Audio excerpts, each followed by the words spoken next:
देखो, सबसे पहले तो लड़कियों को ही शुभकामनाएं और आप सबको भी मेरी तरफ से शुभकामनाएं।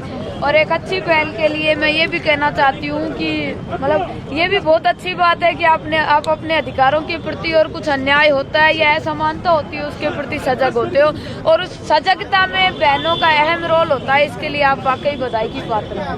बहुत बहुत धन्यवाद आपका। और दूसरा मैं ये कहना चाहती हूँ कि सरकार जो असमानता बरत रही है या मातृ युवाओं को जो बाद में पास किए गए हैं उसमें मतलब निराधार उन लोगों को सजा सरकार का अपने विवेकहीन जो व्यक्ति नियुक्त करते हैं इतने बड़ों पदों पर, उनके पास न्यायप्रियता नहीं है या ठोस कोई आधार नहीं है या ऐसे विवेक वाले व्यक्ति नहीं है जिनकी वजह से उन लोगों को खामियाजा भुगतना पड़ता है। ये सेम वही केस दोहराया जा रहा है जो 2016 की भर्ती में दोहराया गया था। और सरकार का एकमात्र मकसद वैकेंसी निकालना और बच्चों को भविष्य को ना देखते हुए परीक्षा करवा करके उस मतलब हर परीक्षा को, हर मामले को, हर भर्ती को कोर्ट में अटकाना होता है।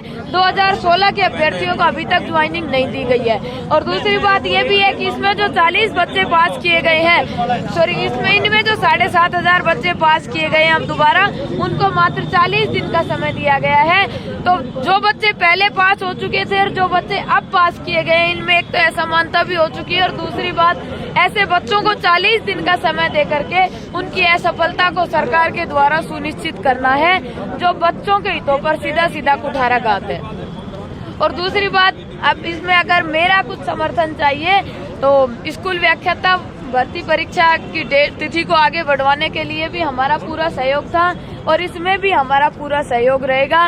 ये जो बहनें बैठी हैं इनके लिए भी, और नाम मात्र का सहयोग या नाम मात्र का समर्थन मैंने अपनी जिंदगी में आज तक नहीं दिया है। तो अब आज तुम लोगों ने कहा है और अगर मैं आई हूँ तो मैं मतलब दुआ भी करती हूँ और दूसरा ये भी कहती हूँ कोरा समर्थन ना दे करके, कागजी समर्थन ना दे करके कि बहनों को खाने की, चाय की, पानी की या रात को ठहरने की कोई भी व्यवस्था की जरूरत पड़ती है तो मैं तुम्हारी बहन तुम्हारे साथ तैयार हूँ।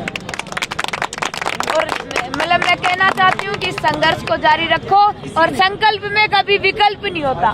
जिंदगी का एक सफलता का बहुत बड़ा आधार होता है कि संकल्प में विकल्प मत रखना और अपने संघर्ष को जारी रखो। मेरी शुभकामनाएं तुम्हारे साथ है, तुम्हें जीत निश्चित रूप से मिलेगी।